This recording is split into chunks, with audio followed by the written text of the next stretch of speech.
तो अब जो भी टीम आ रही है हमें पेल के जा रही है। न्यूजीलैंड आई, उन्होंने हमें पेला। अब साउथ अफ्रीका आई भाई साहब, ये भी हमें पेलने वाले हैं। कल का दिन बचा है भाई साहब, फिर हम अच्छी तरीके से, समझ रहे हो आप, फिर अच्छी तरीके से हमें साउथ अफ्रीका भी पेल जाएगी।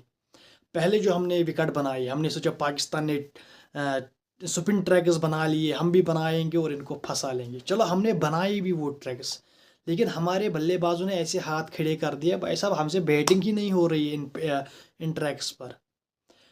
तो भाई साहब वहाँ पर हम एक्सपोज हो गए, हम स्पिन के खिलाफ नहीं खेल सकते।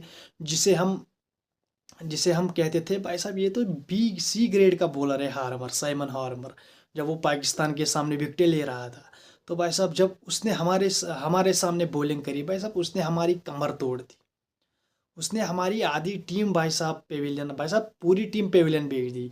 तब अब हमें हमारे कमेंटेटर्स को, हमारे क्या कहते हैं इसको, हमारे देशवासियों को ये लग रहा है कि भाई साहब साइमन हार्मर बहुत खतरनाक बॉलर है, इसके पास बहुत एक्सपीरियंस है। जब पाकिस्तान में ये विकेट ले रहा था तब हम कह रहे थे भाई साहब ये था सी ग्रेड का बॉलर है, इससे कहाँ बॉलिंग होगी।